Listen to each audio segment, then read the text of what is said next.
Amados hermanos del grupo Edificados en la Palabra, reciban un fraternal saludo de paz a vosotros en el nombre de Jesús.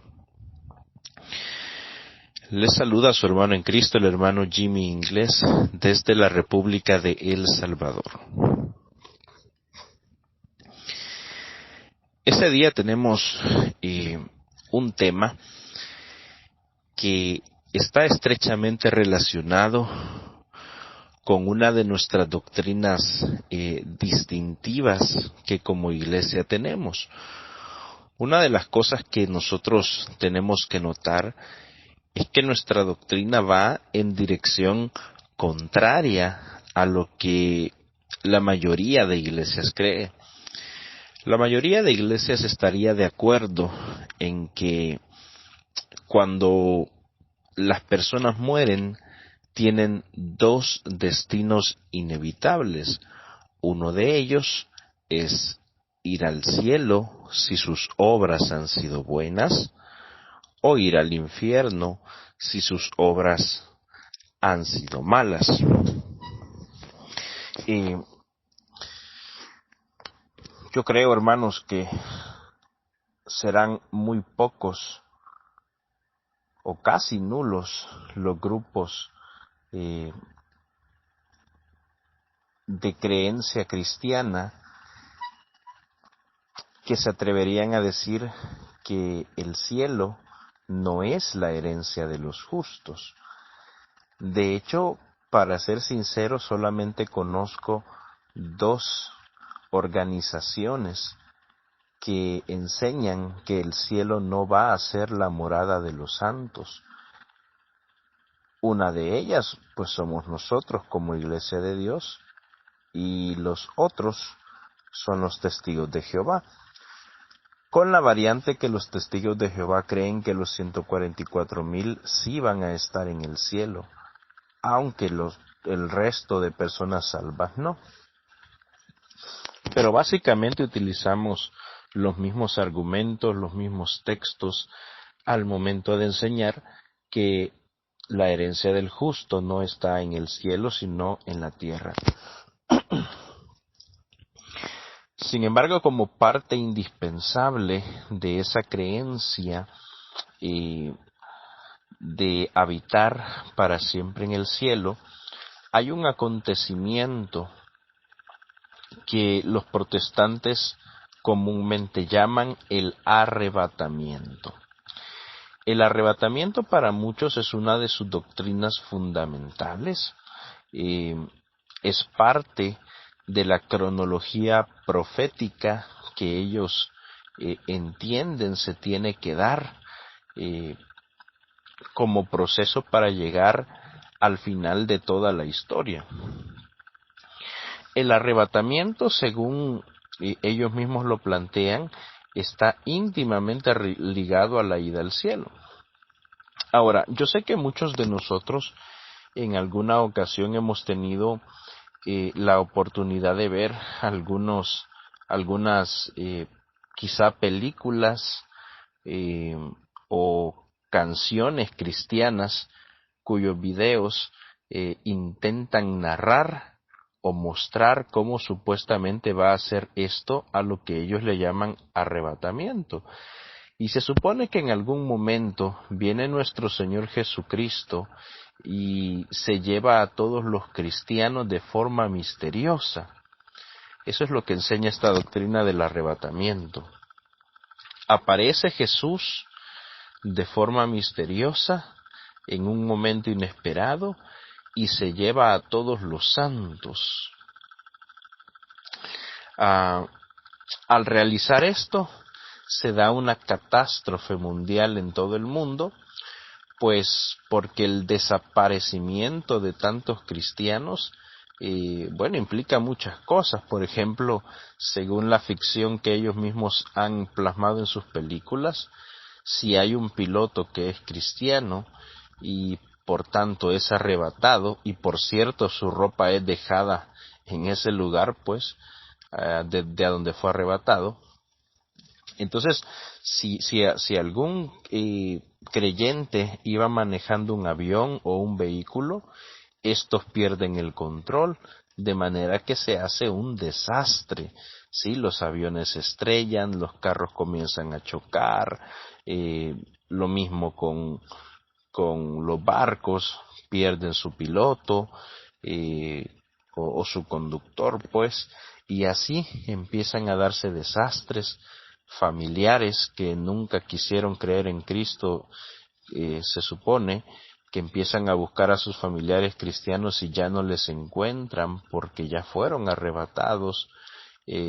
Las mujeres embarazadas llegan a tener su vientre solo porque los niños que han sido salvos ya subieron a la presencia del Señor, ya fueron arrebatados.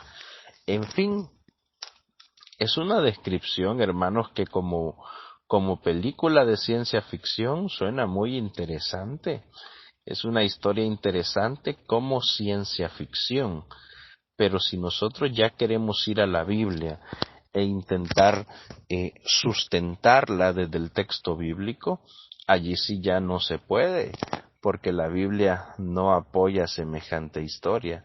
De hecho, cada parte, hermanos, cada parte de esa historia eh, está completamente alejado de lo que dice la Escritura. De hecho, esta doctrina del arrebatamiento aquí muy bien nos lo comentan en este objetivo que nos han mandado para preparar este tema. Y aquí se nos dice que la doctrina del rapto fue enseñada por primera vez por John Darby en Irlanda en el siglo XIX. Estamos notando entonces que es una doctrina bastante reciente. No es una creencia que el cristianismo haya tenido desde sus inicios, sino algo que teológicamente nació hace unos cuantos años. Dice, esta doctrina fue desarrollada específicamente en Powers Cove, el lugar en donde se reunía John Darby con los ricos y los nobles de la ciudad para compartir sus estudios bíblicos. John Darby fue un evangelista anglo-irlandés. Es considerado como el padre del dispensacionalismo moderno y del futurismo, e hizo una traducción de la Biblia basada en los textos griegos y hebreos con el título Las Sagradas Escrituras, nueva traducción desde sus lenguas originales. Bueno, sea como sea, estas personas que hablan de este supuesto arrebatamiento basan sus creencias en una porción que está en Primera de Tesalonicenses capítulo 4 y versículo 17. Y nos vamos a tomar el tiempo, hermanos, nos vamos a tomar el tiempo de revisar esta porción bíblica tomando en cuenta su contexto para entender de qué se trata esta escena. Sin embargo, antes de ir a esa porción, me gustaría que leamos Apocalipsis capítulo 1 y verso número 7. Esto es importante, hermanos, primero para desmentir que Jesucristo viene de una forma secreta, porque esa es una de las partes fundamentales del arrebatamiento. Se cree que Jesús viene de forma secreta, que mucha gente cristiana desaparece y el mundo queda hecho un caos.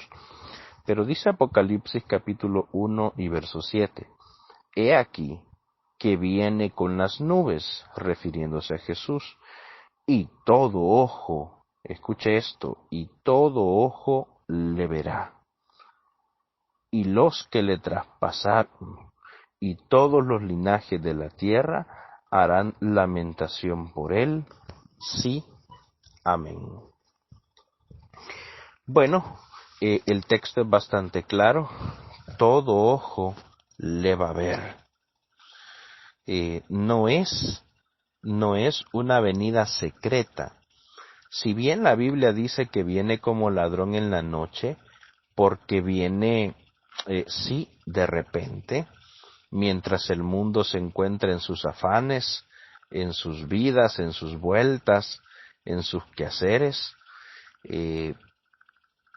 pero sí es una venida visible, es algo que las personas que están en todo el mundo en ese momento no van a pasar por alto. Es una noticia mundial, es algo evidente. Todos se van a enterar en el momento en que Jesucristo aparezca en las nubes del cielo. Ahora bien, habiendo aclarado eso, podemos ir ahora a Primera de Tesalonicenses capítulo 4, el verso que se utiliza con el tema del arrebatamiento es el 17, pero vamos a comenzar desde el versículo 13. En el versículo 13 dice: hermanos, no queremos que ignoren lo que va a pasar con los que ya han muerto. Vean ustedes lo que Pablo está hablando. Les está intentando enseñar a la iglesia qué es lo que sucede con las personas que mueren. Es un tema bastante relevante porque el cristianismo es una creencia que no solamente tiene promesas para esta vida, sino también para la próxima vida.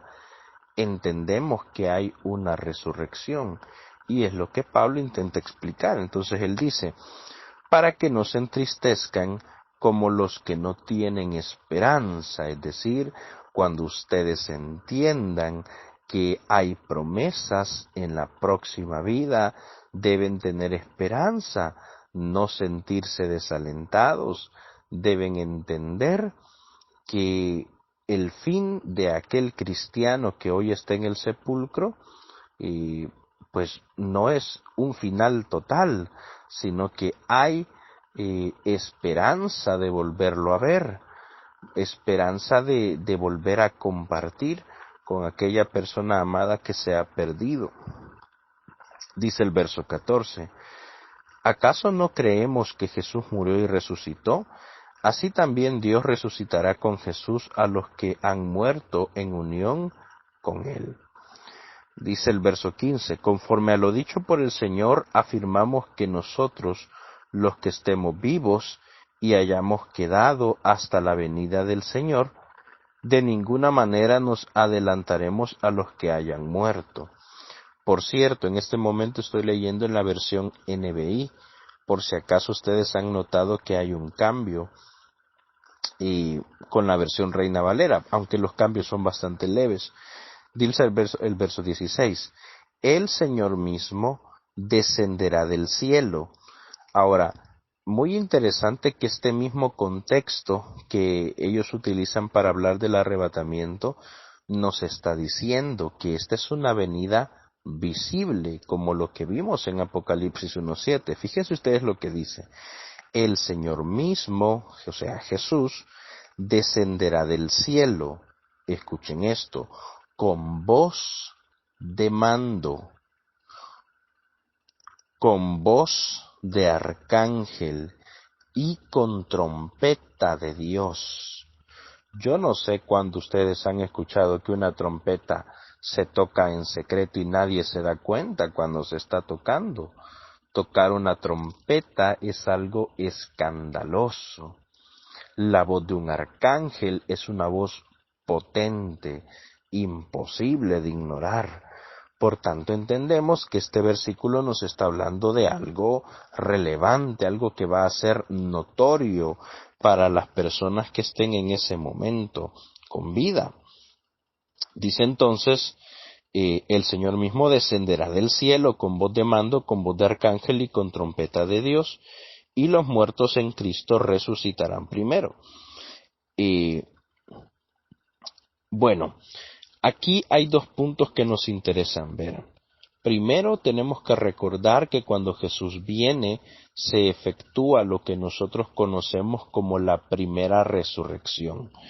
Y para quienes no están enterados de este tema, quiero comentarles que la Biblia nos habla de dos resurrecciones: la resurrección de los justos, que se da cuando Jesús viene, y la resurrección de los malos, que se da cuando ya han pasado 1000 años desde que Jesús puso sus pies en la tierra.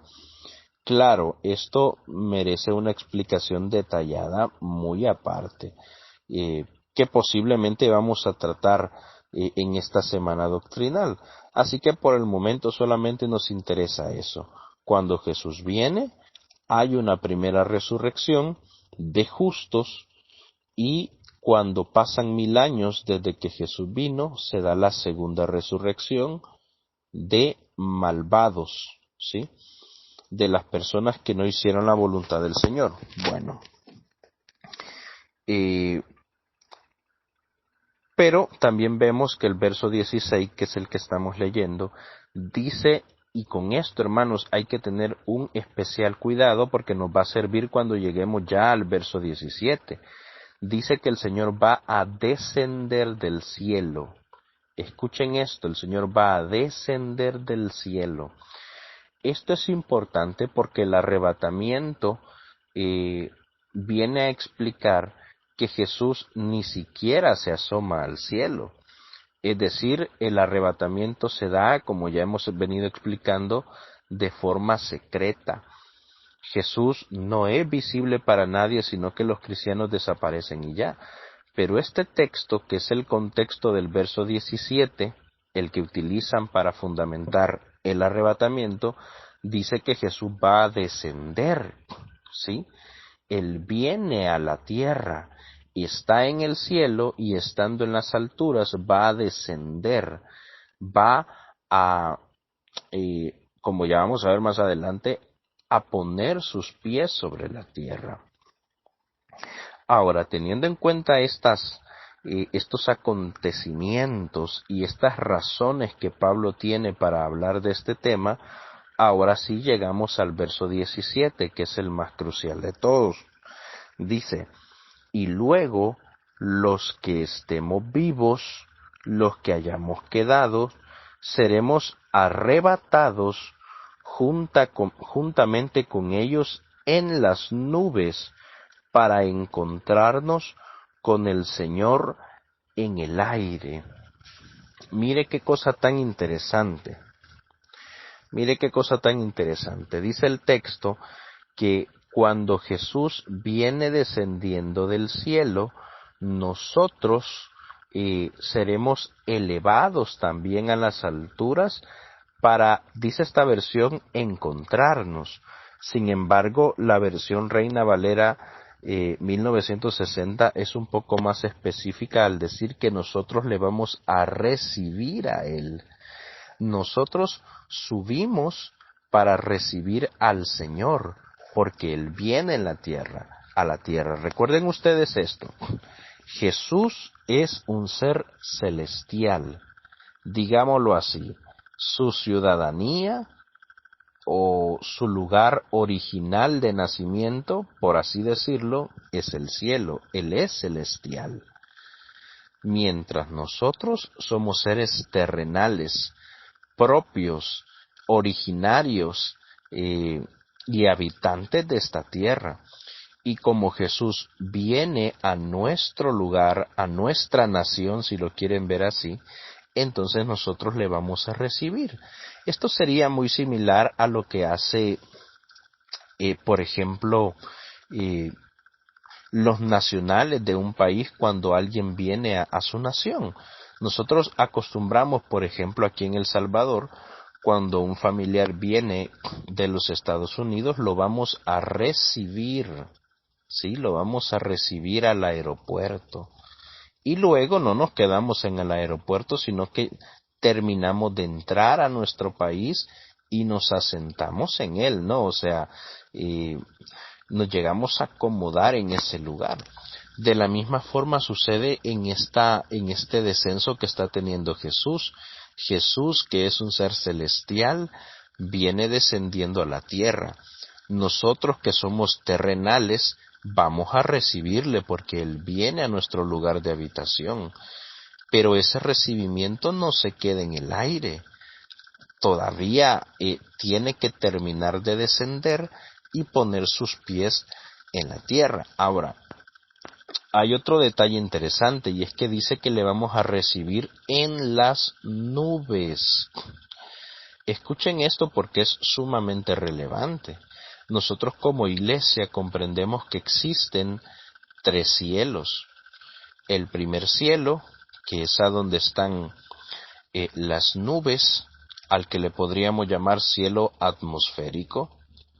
El segundo cielo, que es el que está fuera de nuestro planeta, al cual le podemos llamar el espacio sideral o segundo cielo. Y el tercer cielo, que es un lugar inaccesible para todo ojo humano y para cualquier ciencia humana, que es a donde está Dios, su trono, sus ángeles y todos los seres celestiales. Ahora, el texto es bastante claro al decir que le vamos a recibir en las nubes, lo que significa que aquí no estamos nosotros subiendo a donde está el trono de Dios, allá en el tercer cielo para habitar con Él, sino que sencillamente le vamos a recibir aquí en el cielo atmosférico, en las nubes. Y luego dice el texto, ya pasándonos a la versión Reina Valera, dice: luego nosotros los que vivimos, los que hayamos quedado, seremos arrebatados juntamente con ellos a las nubes, para recibir al Señor en el aire, y así estaremos siempre con el Señor. O sea, desde ese momento nosotros no nos vamos a separar del Señor. Ahora, la palabra arrebatado, aquí debe entenderse que arrebatar y raptar no es lo mismo. Raptar viene siendo una acción de un ladrón, alguien que a la fuerza toma a una persona o toma algo y lo hace de su posesión. Sin embargo, aquí el texto dice que nosotros vamos a ser arrebatados. Ahora, esto de ser arrebatados no es una simple casualidad. Lo que sucede, hermanos, es que la Biblia nos enseña que los ángeles van a ser los encargados de juntar a los escogidos del Señor. Eso quiere decir que nosotros vamos a subir a las alturas siendo llevados o custodiados, si ustedes lo quieren ver así, por los ángeles. ¿Qué texto de la Biblia dice eso? Bueno, eso lo podemos leer en Mateo 24:31. Dice el texto: y enviará sus ángeles con gran voz de trompeta.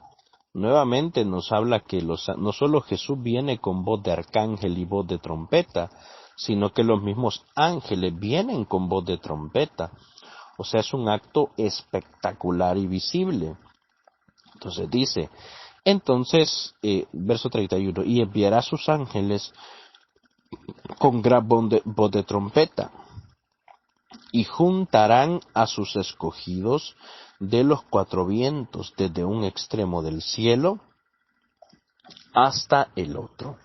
Ahí vemos entonces que Jesús no viene sencillamente solo, sino que hay un espectáculo de ángeles que le acompañan y que tienen la misión de ir, tomar a los santos y llevarlos al recibimiento del Hijo de Dios. Por eso dice que seremos arrebatados. Estamos en nuestras labores, en nuestra vida diaria, en nuestra vida común, y lo primero que sucede es que recibimos la transformación de nuestro cuerpo, porque el texto claramente nos enseña, el texto bíblico, que los que estemos vivos vamos a ser transformados, o sea, vamos a recibir ese cuerpo incorruptible semejante al de los ángeles, con el cual ya vamos a entrar a la vida eterna. Entonces los que están vivos son transformados y los que están muertos resucitan y también son transformados. Y ya estando todos con la transformación de su cuerpo, siendo semejantes a los ángeles, somos llevados por los mismos ángeles a recibir al Señor a las nubes del cielo. Eso es lo que el texto nos está narrando. Pero la cosa no se queda así, porque hay un escrito de los profetas, específicamente Zacarías capítulo 14, que nos viene a contar el final de la historia, porque el final de la historia no es que ellos se quedan en las nubes y ya. Acuérdense que esto es un recibimiento y nadie, por ejemplo, que llega a recibir a la puerta de su casa a una persona se queda en la puerta. Antes bien, los dos entran y habitan dentro de los dominios del dueño de la casa. Es exactamente lo que sucede en este caso. Subimos a recibir al Señor, pero no nos vamos a quedar en las nubes, sino que vamos a terminar de entrar a la casa, si así lo quieren ver. Es decir, llegamos a terminar de asentar nuestros pies en la tierra. Entonces, acerca de esto dice Zacarías capítulo 14 y verso 5. Muy importante comentar que Zacarías 14 nos está hablando del final de la guerra del Armagedón, cuando Jesucristo viene. Bueno, aquí hay varios acontecimientos proféticos que están entrelazados. Cuando el Señor viene, primero se están dando las 7 plagas postreras. Viene Jesús a dar final a la 6ª plaga, que es la guerra del Armagedón. Y en medio de todos esos acontecimientos se da la primera resurrección. Viene el Señor y nosotros subimos a recibirle. Bueno, hay un montón de acontecimientos que se están dando durante la segunda venida de Jesús. Pero dice el verso 4, en aquel día pondrá el Señor sus pies en el monte de los olivos. Escuche esto. O sea que nuestro Señor, que ya nosotros le hemos subido a recibir en ese momento de la profecía, no va a descender en cualquier lugar, sino que va a sentar sus pies en el monte de los olivos. Y el mismo texto aclara a dónde está ese monte. Dice, en aquel día pondrá el Señor sus pies en el monte de los olivos que se encuentra en Jerusalén. Pone sus pies en Jerusalén porque recuerden ustedes que según algunos textos proféticos como Isaías capítulo 2 verso 1 al 4, la capital del reino de Cristo, del reino que Él viene a establecer en la tierra para restaurar a este mundo caído, se da desde Jerusalén. Esa es la capital del imperio de Jesús. Entonces, es por eso que Él desciende específicamente en Jerusalén, en el Monte de los Olivos. Y bueno, sigue diciendo el texto, en aquel día pondrá el Señor sus pies en el Monte de los Olivos, que se encuentra al este de Jerusalén, y el Monte de los Olivos se partirá en dos, de este a oeste, y formará un gran valle, con una mitad del monte desplazándose al norte y la otra hacia el sur. O sea que el hecho de que el Señor asiente sus pies en el monte de los olivos genera un movimiento de tierra tan tremendo que muchas veces lo hemos asociado con la 7ª plaga, que es cuando se da el gran terremoto. Pues es precisamente cuando el Señor pone sus pies en el monte de los olivos que se efectúa el gran terremoto, que es la 7ª plaga. Aunque como ustedes sabrán, la 7ª plaga es una doble plaga. Es un terremoto, pero aparte también incluye la caída de granizo. Pero bueno, aparte que es que el Señor pone sus pies en el monte de los olivos, el verso número 5 nos dice que Él no viene solo. Fíjense ustedes lo que dice. Y huiréis al valle de los montes, porque el valle de los montes llegará hasta Asal. Huiréis de la manera que huisteis por causa del terremoto, escuchen esto, del terremoto en los días de Usías, rey de Judá. Y esta es la parte que nos interesa, el final del verso 5. Y vendrá Jehová mi Dios, este Jehová es Jesús, y con él todos sus santos. ¿Y quiénes son esos santos? Su iglesia. Recuerden que ya los santos, dijimos, suben a recibir al Señor. Eso quiere decir que quienes ponen sus pies en el monte de los olivos son Jesucristo encabezando, pero también todos nosotros que seamos salvos, todo su pueblo que ya ha sido transformado, pone sus pies en el monte de los olivos, y es así como inicia el glorioso reino de Cristo. Pero es precisamente eso a lo que se refiere Tesalonicenses. Aquí no hay un arrebatamiento secreto, aquí no hay una escena en la cual la gente desaparece misteriosamente. Vemos algo completamente contrario. El texto, de hecho, no viene a reforzar la supuesta ida al cielo, sino a especificar cómo será el inicio del reino de Cristo sobre la tierra. Bueno, muy bien, hermanos, así de forma breve hemos intentado revisar estos textos tan importantes de la palabra del Señor, y espero haberles podido aportar por lo menos un poco al entendimiento de este tema. Hacemos una oración para finalizar. Amado Padre Celestial, te damos gracias por todo lo que nos has dado, gracias por tu misericordia, por tus cuidados. Te rogamos, Señor, que este tema que ahora hemos estudiado pueda ser compartido por los hermanos que formamos parte de este grupo, y que pueda también de alguna manera ser una luz para aquellos que lo escuchan, que puedan visualizar la sencillez que tiene este mensaje y darse cuenta que está basado en la Escritura, que tú les puedas mostrar que tu voluntad, Señor, no es un reino en el cielo, sino un reino sobre la tierra. Así, amado Padre Celestial, queremos solicitarte que tú seas quien ilumine la mente de quienes escuchen este mensaje, para que tu voluntad, tu enseñanza sana, sea revelada a cada uno. Amado Padre, así nos encomendamos en tus manos, y te pedimos todo esto en el nombre de Jesús, nuestro Salvador glorioso. Amén. Gracias, hermanos, por su atención prestada, y que el Señor les bendiga mucho. Paz a vosotros.